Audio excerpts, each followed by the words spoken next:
અમને પણ બહુ મજા આવી તમારા સાથે દોડીને, અને તમારા અંદર તો એનર્જી છોટાઉદેપુર તાલુકાઓની મહિલા કરતાં બહુ વધારે છે. તો આપણે એક કામ કરીએ, બધી તાલુકાઓ વચ્ચે એક કોમ્પિટિશન કરાવી દઈએ. કરાવીએ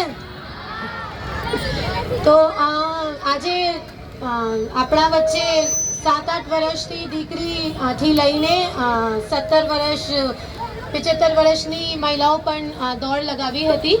અને બહુ બધી મહિલાઓ એવી પણ હતી જે બેરફૂટ એટલે ચપ્પલ શૂઝ વગર પણ ભાગતી હતી. અને જે પુરુષ હોય છે આ તો ખાલી હાથ ભાગે છે, એમના પાસે તો કંઈ હોતું જ નથી. અને આપણા કંધા ઉપર તો એટલી બધી રિસ્પોન્સિબિલિટીઝ હોય છે. અમુક મહિલાઓના હાથમાં ફોન, કીઝ અને 2-3 વસ્તુ બધી મહિલાઓના હાથમાં હતી.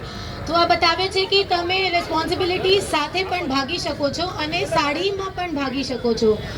લોકોને લાગે છે કે સાડી જે છે આ કદાચ બેરિયર બની શકે છે આપણા જે ટ્રેડિશનલ આઉટફિટ છે, પણ તમે આ પ્રૂવ કરો છો કે કોઈ બી બેરિયર, અગર તમારે અંદરથી કઈ વસ્તુ કરવાની હોય તો બેરિયર કંઈ હોતા જ નથી.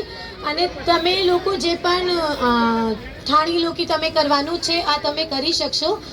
તો હું બોડેલીની બધી મહિલાઓને ખૂબ ખૂબ અભિનંદન પાઠવું છું કે એટલા સરસ મજાના કાર્યક્રમ તમને બધાના પાર્ટિસિપેશનથી આપણે આજે સફળ આયોજન કર્યા હતા. અને એવી રીતે જ તમારા પાર્ટિસિપેશન 13મી ડિસેમ્બર જે દોડ મેરેથોન થવાની છે આ પણ અહીંયાથી શરૂ થશે, જ્યાંથી આજે આપણે જે સાડી દોડથી આ શરૂ કરી હતી. એમાં 1 kilometre, 3 kilometre, 5 kilometre, 10 kilometre, 21 kilometre અને 42 કિલોમીટર આ 6 કેટેગરી રાખવામાં આવી છે. અને એમાં પણ જુદા જુદા કેટેગરીઝ છે, મેલ વર્સેસ ફિમેલ અને એજ વાઇઝ પણ કેટેગરી છે. તો તમે મેરેથોન છોટાઉદેપુરની વેબસાઇટ ઉપર જઈને એમાં રજિસ્ટ્રેશન કરી શકશો.